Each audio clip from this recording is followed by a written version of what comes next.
One morning, as on every morning, Jasmine and Raja rode through the busy streets of Agrabah in their royal coach.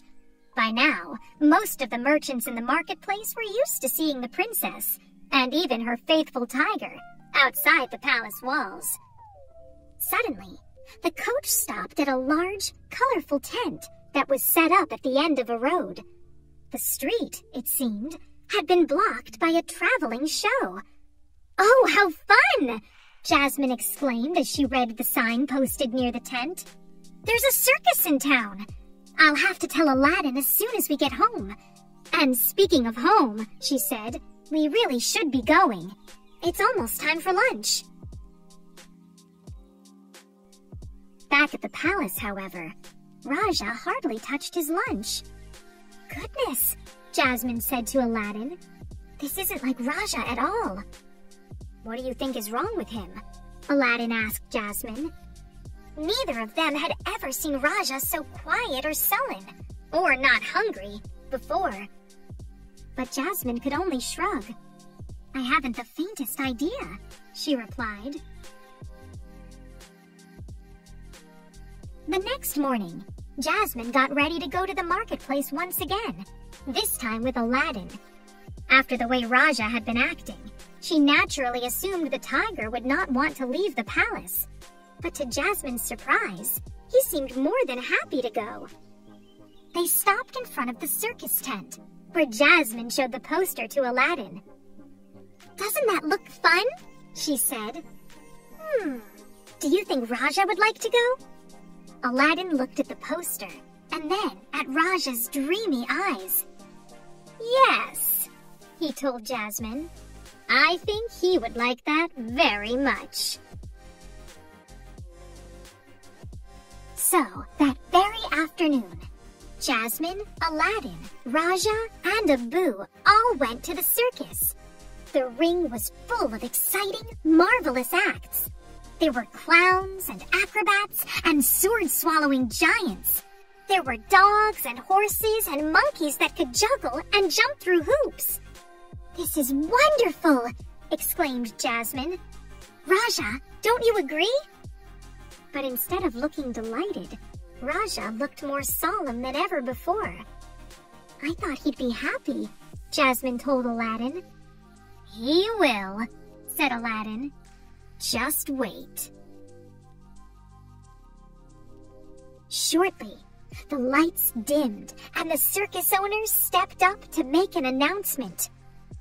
"Ladies and gentlemen," he called, "I now present Malika, the star of our show." Out walked a beautiful tigress. Instantly, Jasmine saw Raja's face light up. Raja was in love.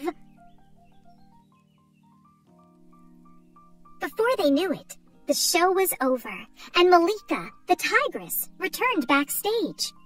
Raja's face fell once again, but Jasmine had an idea. "Let's go backstage," she suggested, "and see if we can meet her." They hurried out of the tent and around to the performers' cages. Malika's was not hard to find at all. "Raja," said Jasmine, "meet Malika. Malika, this is Raja."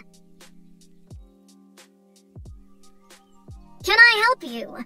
asked a man, stepping up behind them. Jasmine turned to see the owner of the circus. "Well," Jasmine began, "I would love to offer Malika a home at my palace menagerie. She would be very happy there and—" "Your Highness, please understand," the circus owner replied nervously. "Malika is our star. Without her, there wouldn't be a circus." Needless to say, Raja returned to the palace miserable. Jasmine tried her very best to cheer him up. She had the royal chef prepare his favorite meals. She had the royal tailor sew him a brand new bed. She even had the royal animal keeper bring in a line of tigers to be Raja's friends. But nothing seemed to cheer up Raja, not even a little. Poor Raja! Jasmine told Aladdin later that evening.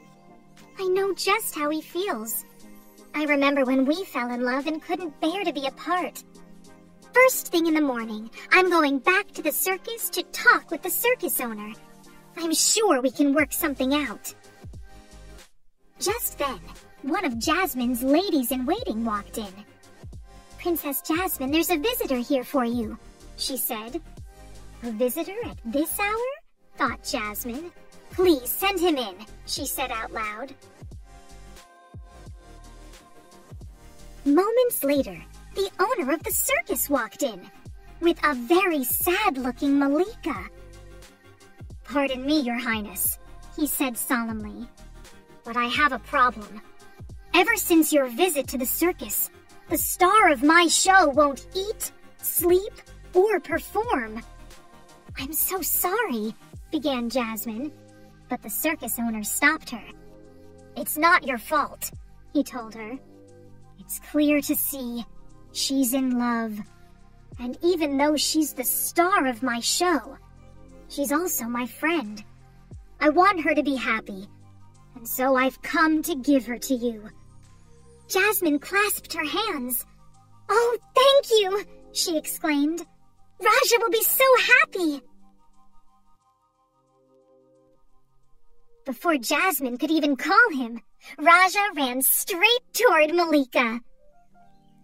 They met and gently touched noses, clearly happy to be together. Jasmine smiled at the two tigers, but then she looked at the circus owner. She felt bad for him. Without Malika, he would no longer have his circus. There must be something we can do, she thought. Then, suddenly, she had a wonderful idea. The very next day, the circus signs all over Agrabah were changed. The circus was moved to a park next to Jasmine's palace, and from that day on, that is where it stayed. A royal ball was held to celebrate the grand occasion, and everyone, Jasmine and Aladdin, the circus owner, the tigers, and even the monkeys, lived happily ever after.